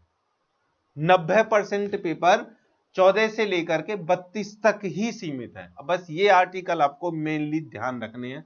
जहां भी क्वेश्चन का आंसर तब तुम लिखोगे तो ध्यान रखना, समानता की बात हो तो आर्टिकल 14 ध्यान रखना, 14 से 18 डाल देना। अकॉर्डिंग टू द संविधान, आर्टिकल 14 से 18 समानता का अधिकार। फिर उसके बाद में उसकी व्याख्या करने लग जाना। गारंटीड है, एग्जामिनेशन जो चेक करेगा ना, पूरी कॉपी पढ़े ना पढ़े ऊपर पढ़ लेगा, ओहो आर्टिकल की बात कर दी, पढ़ा लिखा व्यक्ति है, ओ ये तो पढ़े लिखा व्यक्ति है, उसको नंबर दो। समझ में आ गया? चलिए अब इनको डिटेल में देखते हैं। मौलिक अधिकार, फंडामेंटल राइट्स, आर्टिकल 12 से 35 तक होते हैं। 12 से 35 तक होते हैं। भारतीय संविधान में मौलिक अधिकार नागरिकों को प्रदत्त ऐसे अधिकार जो उनके जीवन, स्वतंत्रता और समानता की रक्षा करते हैं। अधिकार न्यायालय द्वारा लागू किए जाते हैं और लोकतंत्र की नींव माने जाते हैं। ठीक है, न्यायालय द्वारा लागू किए जाते हैं, लोकतंत्र की नींव माने जाते हैं। अगर तुम्हारी अधिकार कोई भी एक इतना सा अधिकार अगर छिन रहा हो ना, तो ध्यान रखना जिस सरकार में आप जी रहे हो वो सरकार भ्रष्ट है। और वोट डालने का अधिकार अब के समय में सबसे बड़ा अधिकार है तुम्हारा। और वोट डालने का अधिकार सबसे इंपॉर्टेंट इसलिए है कि वो वोट डालने का अधिकार ही तो सब जो सरकारें होती हैं उनको चाहिए। उन्हें कुछ नहीं चाहिए तुम्हारा, ना तुम्हारी हमदर्दी चाहिए, ना तुम्हारा कैंपेन चाहिए, कुछ नहीं चाहिए, ना तुम्हारा भगवापना चाहिए, ना तुम्हारा भाई नीला झंडा चाहिए, कुछ नहीं चाहिए। उन्हें केवल चाहिए और चाहिए क्या? केवल तुम्हारा वोट डालने का अधिकार। और अगर तुमसे वही छीन लिए ना, तो समझ लिए तुम हो चुके हो अपंग। ठीक है, क्योंकि अगर तुम्हारा वोट डालने का अधिकार छीन लिया तो भाई वो तो अपनी मर्जी चलाएंगे, और वो हो भी रहा है। समानता का अधिकार 14 से 18। चलिए 14 से 18 के मेन पॉइंट्स को हम पढ़ लेते हैं, मुख्य बिंदु। आर्टिकल 14, इक्वालिटी बिफोर लॉ और equal protection of law.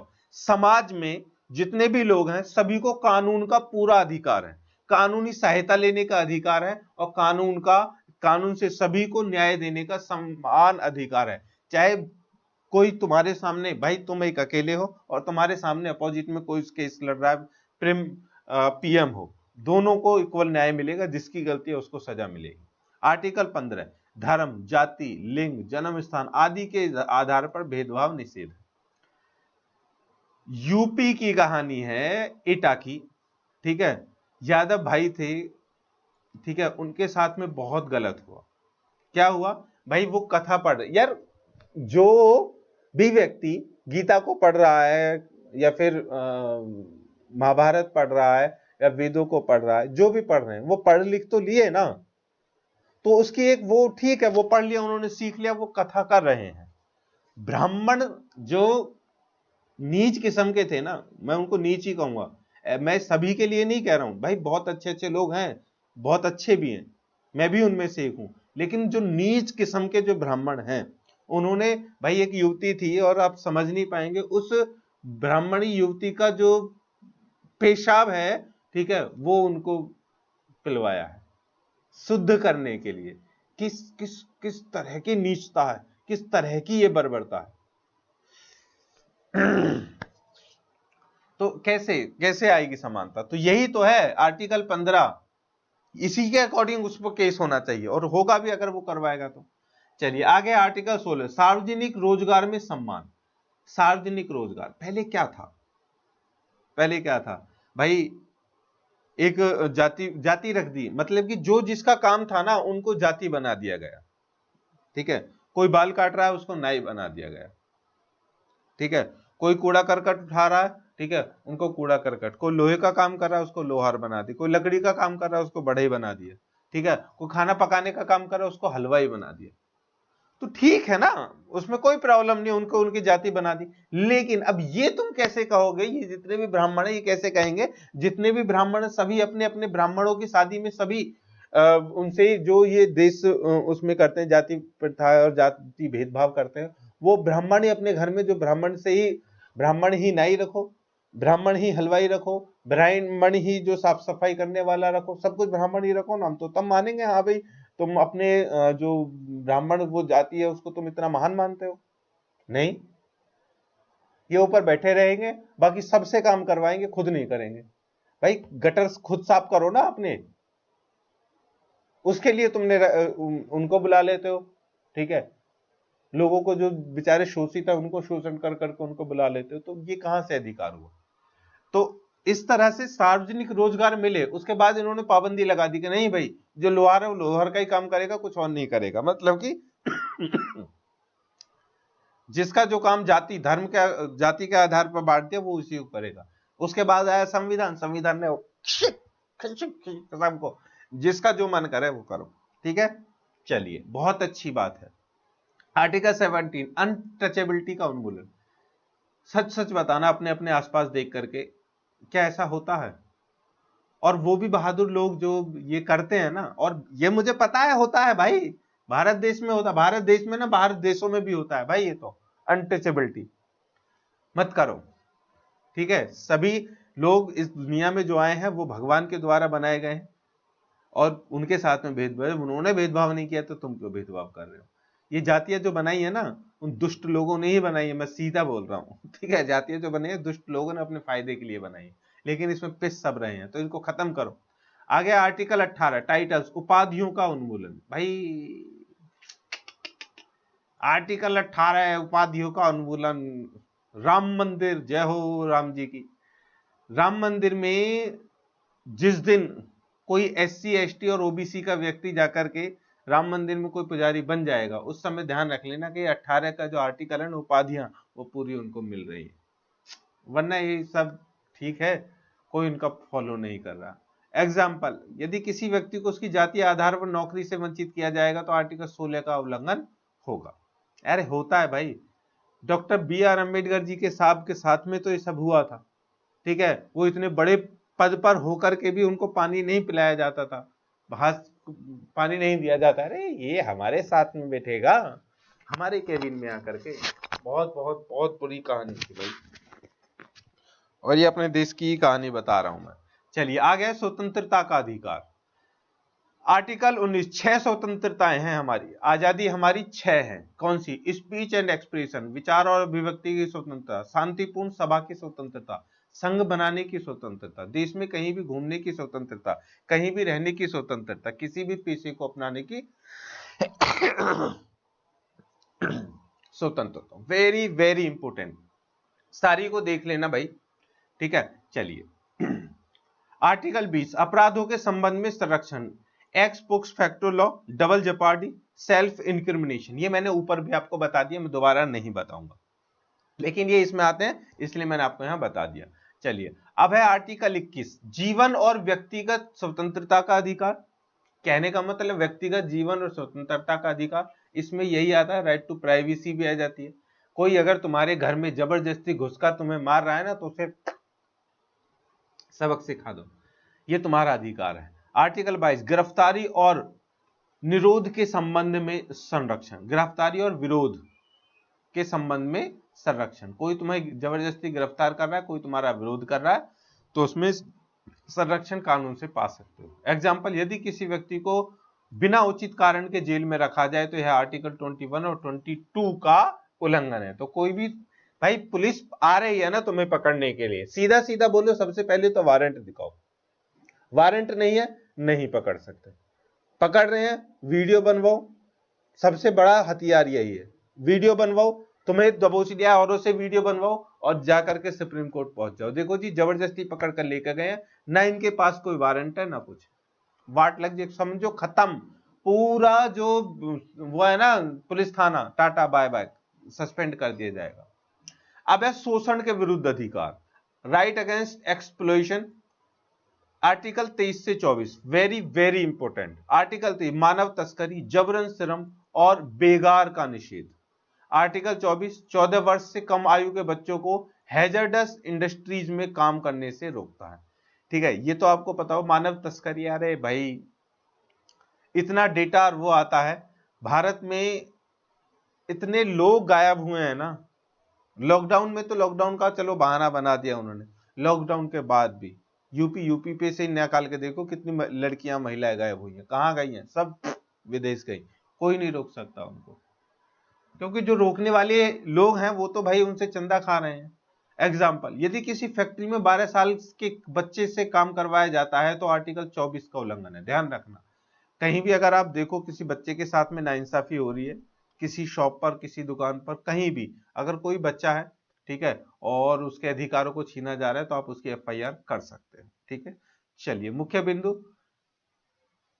25, article 25 धर्म को मानने, पालन करने और प्रचार करने का अधिकार, धार्मिक संस्थाओं को प्रतिबंधित करने का अधिकार, किसी धर्म के प्रचार हेतु कर लगाने का निषेध और धार्मिक शिक्षा निषेध कुछ संस्थानों को छोड़ करके। ठीक है, चलिए यदि किसी छात्र को उसके धार्मिक विश्वास के कारण एंथम गाने के लिए मजबूर किया जाता है तो यह आर्टिकल 25 का उल्लंघन है, ध्यान रखना 25 का उल्लंघन है। चलिए आगे चलते हैं, लास्ट क्वेश्चन इस वीडियो का और हम यहां पर कर देंगे खत्म। सांस्कृतिक और शैक्षणिक अधिकार, ये क्वेश्चन 1 में भी इसका पॉइंट था लेकिन वहां पर मैंने इसको रखा नहीं था क्योंकि मैं लास्ट में इसको समझा दूंगा। ठीक है, चलिए मुख्य बिंदु आर्टिकल 29 पर पहुंच चुके हैं, ध्यान रखना। 14 से लेकर के पढ़ा रहा हूं, 29 पर पहुंच चुके हैं। किसी भी वर्ग को अपनी भाषा, लिपि और संस्कृति को संरक्षित करने का अधिकार है। आर्टिकल 30 अल्पसंख्यकों को अपनी पसंद के शैक्षणिक संस्थान स्थापित और संचालित करने का अधिकार है। अब यहां पर यह बात तो आपको पूरी समझ में आ गई होगी कि कोई भी है, चाहे हिंदू है, मुस्लिम है, कोई भी वर्ग है जाति के, धर्म के, सबको अपनी भाषा, अपनी लिपि, अपना इतिहास, सब कुछ अपनी जो भी संस्कृति है उसको बचाने, संरक्षित करने का अधिकार है। उसके साथ साथ में आर्टिकल 30 अल्पसंख्यकों को, अल्पसंख्यक क्या होता है ये मुझे बता दीजिए आप। ठीक है, अल्पसंख्यक क्या होता है, तब तक मैं आप आगे पढ़ता हूं फिर बताऊंगा आपको क्या होता है। एग्जाम्पल, यदि किसी लिंग्विस्टिक माइनॉरिटी को अपनी भाषा में स्कूल चलाने से रोका जाए तो यह आर्टिकल 30 का उल्लंघन है। लिंग्विस्टिक माइनॉरिटी क्या है, अल्पसंख्यक। देखिए मैं आपको बता देता हूं, एक समय था जब जो पहले तो मैं आपको बता दूं अल्पसंख्यक क्या होता है। देखिए अल्पसंख्यक वो होता है जैसे किसी भी देश में सबसे कम जाति धर्म के लोग, कम कम का मतलब अल्प, छोटा, अल्प शब्द का अर्थ होता है छोटा, तो छोटा, छोटे समूह उनको बोला जाता है अल्पसंख्यक। संख्या, छोटी संख्या वाले समूह। बड़ी संख्या वाले समूह को बोला जाता है बहुसंख्यक। हमारे देश में बहुसंख्यक कौन है, हिंदू धर्म सबसे बड़ा, और बाकी जितने भी हैं वो सब अल्पसंख्यक ही हैं। ठीक है, इतना समझ में आ गया। चलिए अब तो हो गए एक संख्यक, अल्पसंख्यक हो गए, बहुसंख्यक हो गए। अब कुछ ऐसे भी हैं जो अल्पसंख्यक में भी नहीं आते हैं, अल्पसंख्यक में नहीं आते हैं, उनको बोला जाता है हाशियाकृत। हाशियाकृत जो हाशिए पर बनाए गए हैं, मतलब कि उनके लिए ना कोई जाति है ना उनके कोई धर्म है, वो हाशियाकृत लोग हैं, वो सब माने उसमें ही आते हैं, अल्पसंख्यक में ही आ जाते हैं। कौन है वो जिनको हाशियाकृत बोला जाता है, वो है दलित, जिनको एक शब्द बोला जाता है दलित और आदिवासी। ये दलित और आदिवासी जिन दो लोगों के लिए बोला जाता है, जिन दो कम्युनिटी को बोला जाता है उनको हाशियाकृत बोलते हैं। वो ना तो एससी है, ना एसटी है, ना ओबीसी है, ना जनरल में आते हैं, वो हाशियाकृत ही है और उनको दलित और वो बोला जाता है। हालांकि दलितों को अब राइट मिल चुका है कि वो एससी कैटेगरी में है, लेकिन एससी कैटेगरी में से भी उनको मतलब कि वो बिल्कुल ही नीचे हैं, ये समझ लीजिए। अब एससी कैटेगरी में और ओबीसी में ये सब जो आते हैं वो ठीक है, बाकी सबसे ऊपर तो वही। तो बहुसंख्यक जो है वो ओबीसी हैं। मैं आपको ये मेन पॉइंट बता दूं, हमारे देश में सबसे बहुसंख्यक ओबीसी हैं अगर जाति के आधार पर तुम रखोगे, और धर्म के आधार पर हिंदू है। ठीक है, चलिए, नागरिक अपने फंडामेंटल राइट्स के उल्लंघन पर सीधे सुप्रीम कोर्ट जा सकते हैं। अगर किसी भी नागरिक का कोई भी उल्लंघन हो रहा है तो वो सीधे सुप्रीम कोर्ट जा सकते हैं। सुप्रीम कोर्ट रिट जारी कर सकता है, हैबेस कॉर्पस, मैंडामस, सर्योरी, प्रोहिबिशन और को वारंटो। ये अलग अलग तरह की रिट्स होती हैं, इनको पढ़ लेना। डॉक्टर अंबेडकर ने इसे संविधान की हार्ट एंड सोल कहा है। जो किसको कहा है भाई? संवैधानिक उपचार, right to constitutional remedy. Article 32 को उन्होंने हार्ट एंड सोल कहा है, दिल और आत्मा। चलिए एग्जाम्पल, यदि किसी व्यक्ति को बिना कारण जेल में रखा जाए तो वह सुप्रीम कोर्ट में हैबेस कॉर्पस रिट दाखिल कर सकता है। कंक्लूजन, मौलिक अधिकार भारतीय लोकतंत्र की नींव है। ये नागरिकों को समानता, स्वतंत्रता, शोषण से सुरक्षा, धार्मिक स्वतंत्रता, सांस्कृतिक अधिकार और संवैधानिक उपचार प्रदान करते हैं। इन आधारों के बिना लोकतंत्र अधूरा है। भाई आर्टिकल्स को ध्यान रखना। कौन सा आर्टिकल सबसे मेन है? आर्टिकल 14, 21 और 32, ये सबसे इंपॉर्टेंट है। 32 में से क्वेश्चन जरूर आएगा, ध्यान रखना। और ये जो है, ये corpus mandamus, certiorari, prohibition, quo warranto, इनको भी पढ़ लेना। चलिए, मौलिक अधिकार किसके खिलाफ लागू कराए जा सकते हैं? मौलिक अधिकारों को लागू करने के लिए किसी व्यक्ति के पास क्या उपचार प्राप्त है, विवेचना कीजिए। क्या मूल अधिकारों का निलंबन किया जा सकता है? अगर हाँ तो किन परिस्थितियों में, वर्णन कीजिए। मौलिक अधिकारों को किसके खिलाफ लागू हो सकते हैं?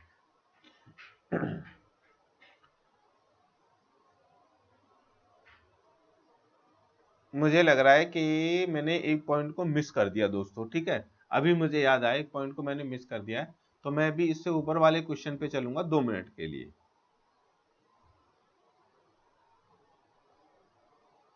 हाँ, सांस्कृतिक और शैक्षणिक अधिकार, ये 29 और 30 में आते हैं, तो इस पर क्वेश्चन आ सकता है शॉर्ट में, तो इसको थोड़ा सा मैं एक्सप्लेन कर देता हूं। देखिए, यहां पर सारी चीजें दी गई हैं, ठीक है, इसको थोड़ा सा और अच्छे से समझ लेना। कोई हिंदू है तो वो अपने हिंदू बेस्ड कॉलेज खोल सकता है और उसमें अपने हिंदू धर्म को पढ़ा सकता है। मुस्लिम है तो मुस्लिम धर्म अपने खोल सकते हैं, इसको वो तो मदरसे और वो सब चलते हैं। सभी धर्मों के अपने अपने जो मदरसे और गुरुद्वारे और ये होते हैं, वो अपनी अपनी शिक्षा देते हैं। ये यहां से क्या है, ये अपने धर्म, अपनी संस्कृति, अपने जो कह सकते हैं कि एक बेस है उनका, उसको बचाने, उसको संरक्षित करने और आगे तक जो चलाने के लिए उन पर जिम्मेदारी होती है, वो उसको पूरा करते हैं। उसी की जो बात है वो करते हैं 29-30। अब मैं एक बात आपको बता देता हूं बड़ी साधारण तौर पर। ये जितने भी अधिकार आपने देखे होंगे ना दोस्तों, क्या किसी भी अधिकार में आपको कहीं लगा कि डॉक्टर B.R. अम्बेडकर साहब जी ने ये संविधान में अधिकार डालते समय भारत के किसी भी व्यक्ति के साथ, किसी कम्युनिटी, किसी वर्ग के साथ में कोई भी गलत किया है? क्या ये सभी के लिए नहीं है अधिकार? इसमें किस धर्म को उन्होंने जो है वो भुला दिया, उसके ऊपर उसको अधिकार नहीं दिए? किसी के साथ में जाति की नहीं की। फिर भी संविधान और बाबा साहब कुछ नीच लोगों को चुभते हैं। मुझे इस बात से प्रॉब्लम है, मुझे इस बात से नहीं है, और सरकारें इस चीज का फायदा उठाती हैं। वरना मध्य प्रदेश में ये जो हुआ, अनिल मिश्रा नपुंसक और निहायती जो नीच किस्म का इंसान है, मानसिकता उसकी ऐसी है, और मैं कह रहा हूं इसमें मुझे कोई गलत नहीं लग रहा है।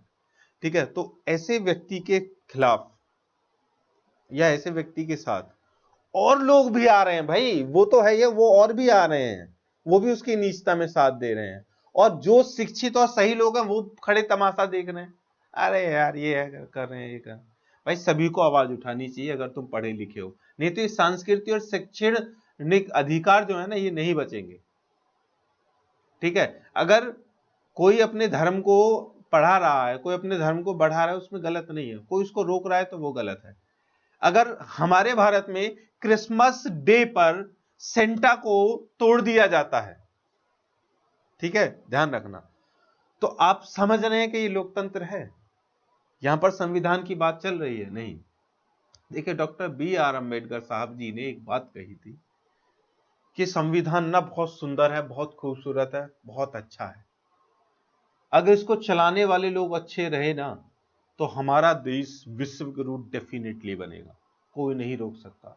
लेकिन इस संविधान को चलाने वाले लोग, इस देश को चलाने वाले लोग नालायक निकल गए ना, बाबा साबा संतरी और मंत्री और ये सब जो एक दूसरे के चमचे ऐसे आ गए ना, और स्पेशली गुंडे क्रिमिनल्स अगर इसको चलाएंगे तो वो तो भाई अपना ही फायदा करेंगे, तुम्हारा फायदा थोड़ी ना करेंगे। यही तो हो रहा है। नहीं तो उन सभी लोगों के ऊपर इतना बड़ा, और ये बात संसद में उठनी चाहिए थी कि क्रिश्चियन कम्युनिटी के जो एक त्योहार साल में आता है उसके खिलाफ इतना विद्रोह क्यों नहीं करेंगे इसके ऊपर बात। देखिए ये बात मैं इसलिए कर रहा हूं कि ये चीजें यहां पर संस्कृति और उसकी बचाने आ रही। दीपावली, अभी मैं एक दो सालों से पर्सनल ऑब्जर्वेशन है मेरा, आप मुझे बताना कि मैं सही हूं या गलत हूं। दिवाली, होली, रक्षाबंधन, नवरात्रे, जितने भी हिंदुओं के त्योहार है ना, सब दो दो मन रहे हैं भाई। मुझे ये बता दीजिए कि जब कृष्ण जन्माष्टमी दो मन रही है तो यही नहीं पता है कि हिंदू धर्म, हमें ये नहीं पता है कि यार के जो वो थे कब पैदा हुए थे कृष्ण जी, हमें नहीं पता है कि राम जी वनवास से लौट करके और रावण को मार के कब आए थे। दीपावली भी दो दो दिन मन, सब ये क्या, ये भद्दा मजाक है। और ये मजाक पता है कौन कर रहा है? ये सिर्फ वो लोग कर रहे हैं जिनको वैश्य कम्युनिटी कहा जाता है। वैश्य कम्युनिटी मतलब कि जो व्यापारी लोग हैं, क्योंकि उन्हें पता है कि एक त्योहार है, 2 दिन चलेगा, 2 दिन में कमाई खत्म हो जाएगी। उसी त्योहार को अगर हम 4 दिन चलाएंगे तो डबल इनकम होगी। ठीक है, ये सब लोगों को मूर्ख बनाया जा रहा है। और हम ना तो अपने राम जी के जन्म को ये सिद्ध कर पा रहे हैं कि राम जी की रामनवमी एक ही दिन बनेगी, 2 दिन बनेगी, ना रक्षाबंधन को कर पा रहे हैं। ठीक है, ये सब, और ये चल रहा है, ये मैं नहीं कह रहा हूं, ये देख लो अपने देश में। भाई मैं देखता हूं, मैं अपने घर पे भी बोलता हूं और उससे बोलता हूं, भाई दो दो त्योहार क्यों मनाए जा रहे हैं? कोई कभी मना रहा है, कोई कभी मना रहा है, भाई क्यों हो रहा है ऐसा? ये तो ये क्या है? ये हमारा कल्चर खोता जा रहा है। और इस सब के पीछे कौन है? भाई सभी लोग जिम्मेदार हैं, राजनीति सबसे बड़ी जिम्मेदार है। चलिए आगे बढ़ते हैं। और इस सबकी सबकी जो सबसे बड़ी चीज, सबसे बड़ा जो जिम्मेदार है, सबको साथ बढ़ाना। देखिए क्राइम का मतलब होता है जो क्राइम कर रहा है वो दोषी है, लेकिन जो उसमें उसका साथ दे रहा है, भले वो कुछ नहीं कर रहा लेकिन उसका साथ दे रहा है, उसका हौसला बढ़ा रहा है, उसे रास्ता बता रहा है, वो भी उतना ही दोषी है। और ये दोष पता है मैं किसको देने वाला हूं? गैस करो, गैस करो। गोदी मीडिया। मीडिया लोकतंत्र का चौथा स्तंभ है, और चौथा स्तंभ भी आज के समय में खत्म हो चुका है। इक्के दुक्के एक दो लोगों को छोड़कर का बाकी पूरा मीडिया भ्रष्ट हो चुका है। और इसी वजह से सरकार और ये सारी चीजें जो है मनमानी कर रही है, देश इतना गड्ढे में इसीलिए जा रहा है मीडिया के कारण, क्योंकि मीडिया के पास वो ताकत है जो किसी के पास ताकत नहीं है। चलिए अपनी संस्कृति को बचाओ दोस्तों, मैं भी बचाने में लगा हूं, आप भी बचाओ। सही गलत का क्या करना है आपको? गलत का विरोध करो और सही का साथ देना सीखो, तभी तुम पढ़े लिखे कहलाओगे। चलिए अब मौलिक अधिकार लागू किसके खिलाफ किए जाते हैं वो अंतिम पॉइंट में हम देख लेते हैं। Against whom fundamental rights can be enforce. मुख्य बिंदु के पॉइंट, मौलिक अधिकार मुख्यतः स्टेट के खिलाफ लागू किए जाते हैं। ये जो लोग कहते हैं ना मेरी वीडियो देखकर, कौन सर तुम तो इस सरकार को सरकार, अबे भाई यहां देख लिए पढ़े लिखे क्या है? अगर कोई हमारे मौलिक अधिकार, कोई अधिकारों को छीनेगा तो हम किसके खिलाफ लागू करेंगे? राज्य सरकार के खिलाफ। करंट में वही है, मैं यही बात तो बताता हूं, लेकिन अंधभक्त समझते नहीं है। नहीं समझो भाई, मत समझो। आर्टिकल 12 में स्टेट की परिभाषा दी गई है, जिसमें शामिल है केंद्र और राज्य सरकारें, संसद और राज्य विधानसभाएं, भारतीय सरकार के अधीन सभी प्राधिकरण, स्थानीय निकाय, म्युनिसिपैलिटीज और पंचायत, अन्य सरकारी संस्थाएं। ये सभी वो हैं। हमारे अधिकार अगर छीने जा रहे हैं तो इनकी वजह से छीने जा रहे हैं, मैं यही बता रहा हूं। और आप भी अगर कहीं तुम्हारे साथ में कुछ गलत हो रहा है, कोई उसके खिलाफ एक्शन नहीं ले रहा है, तो उसमें जिम्मेदारी सरकार की है, क्योंकि वोट तो हमने उसी को दिए ना। चलिए मोदी जी ने ही तो कहा था अच्छे दिन आएंगे, अच्छे दिन आएंगे। कौन से अच्छे दिन आ रहे हैं भाई? नहीं आए ना, तो हम किसको कहेंगे? अब मैं तो मूर्खों की तरह, अंधभक्तों की तरह और अंधविश्वासियों की तरह कहूंगा नहीं हाँ जी नेहरू जी हमारे हमारे कब आएंगे, हमारे हमारे अच्छे दिन कब आएंगे? भाई क्यों आएंगे? वो तो चले गए ना, जो करके गए हैं वो करके चले गए। कुछ मौलिक अधिकार प्राइवेट इंडिविजुअल्स के खिलाफ भी लागू होते हैं, सभी उनके लिए कुछ, जैसे कि आर्टिकल 17 अनटचेबिलिटी का उन्मूलन। अब मैं हर एक पॉइंट को, जैसे कि छुआछूत है, मैं सरकार को नहीं बोलूंगा, मैं सरकार को नहीं बोलूंगा कि राष्ट्रपति जो द्रौपदी मुर्मू है उसको राम मंदिर जब बना था तो उसमें नहीं बुलाया था, उनका जो इनोवेशन हुआ था। छुआछूत कहां? नहीं है तो छुआछूत नहीं है, वो बेचारी के पास टाइम नहीं होगा, उसको लेटर नहीं मिला होगा, बल्कि मोदी जी पहुंच जाते हैं, तो ये छुआछूत कहां हुई? इसके लिए कौन जिम्मेदार है? ये हम सभी जिम्मेदार हैं। आर्टिकल 23 ह्यूमन ट्रैफिकिंग और फोर्सेड लेबर का निषेध, मतलब कि जबरदस्ती किसी से काम करवाना, और ह्यूमन ट्रैफिकिंग जो मानव की तस्करी हो रही है उसको रोकना भी हमारी जिम्मेदारी है। एग्जाम्पल, यदि कोई सरकारी संस्था किसी व्यक्ति को उसकी जाति के आधार पर नौकरी से वंचित करती है तो ये आर्टिकल 16 का उल्लंघन है। यदि कोई व्यक्ति किसी बच्चे को जबरन काम कराता है तो यह आर्टिकल 23 का उल्लंघन है। ध्यान रखना, तुम किसी के यहां काम कर रहे हो, काम छोटा बड़ा, भाई मैं सबसे बोलता हूं, ये मेरा पर्सनल मानना है कि काम कोई भी छोटा या बड़ा नहीं होता। मैं अभी टीचिंग भी कर रहा हूं और इसको खत्म करने के बाद मैं भी जाकर के गाय का गोबर उठाऊंगा और फिर गाय का दूध भी निकालूंगा, क्योंकि मुझे पसंद है अपनी ही गाय पाल करके, मुझे शौक है गाय पालने का और अपनी ही गाय पाल करके उसका दूध पीने का।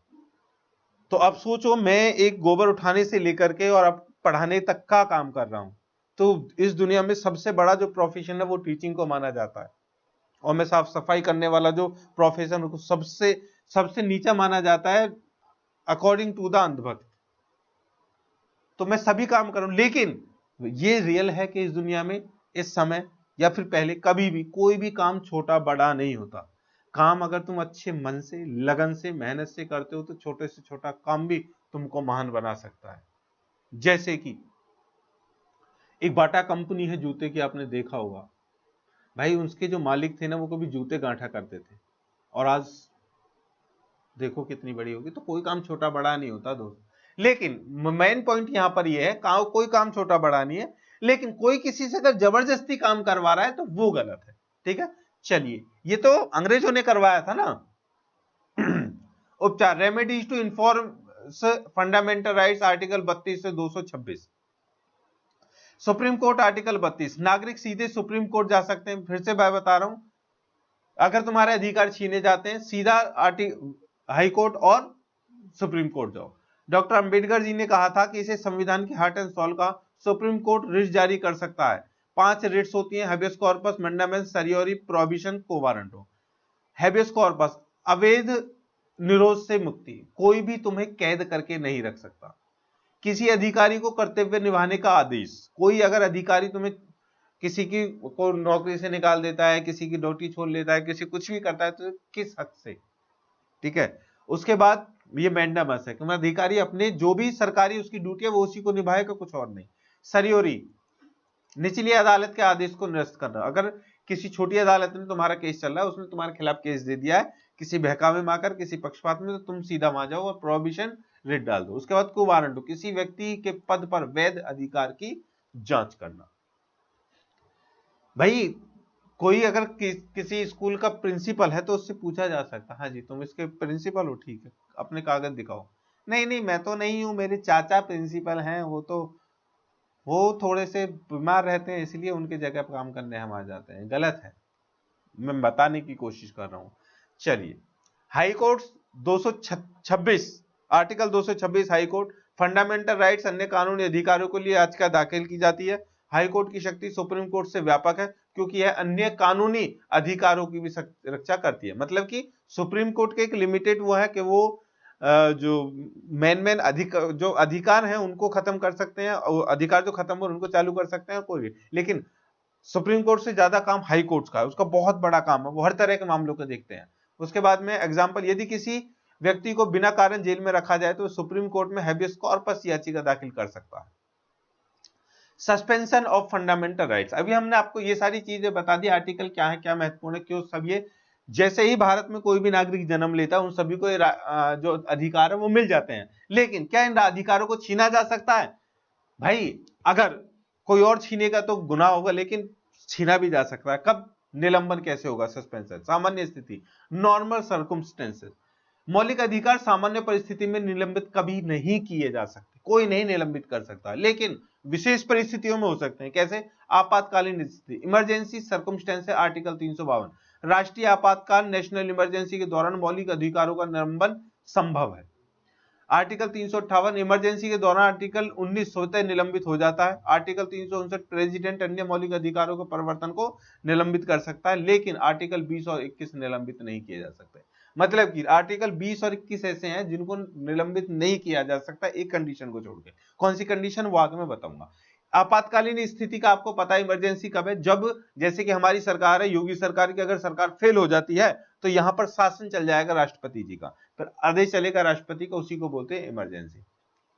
एग्जाम्पल, 1975-1977 के आपातकाल के दौरान आर्टिकल 19 के अधिकार निलंबित कर दिए गए थे, लेकिन article 20 double jeopardy ex post facto law और article 21 right to life and liberty लागू रहे थे। कंक्लूजन देखिए, कुछ जो मौलिक अधिकार है वो तब भी समाप्त हो जाते हैं जब तुम कुछ क्राइम कर दो। ध्यान रखना, अगर तुम कुछ क्राइम कर देते हो तो तुम्हारे अधिकार खत्म हो जाएंगे।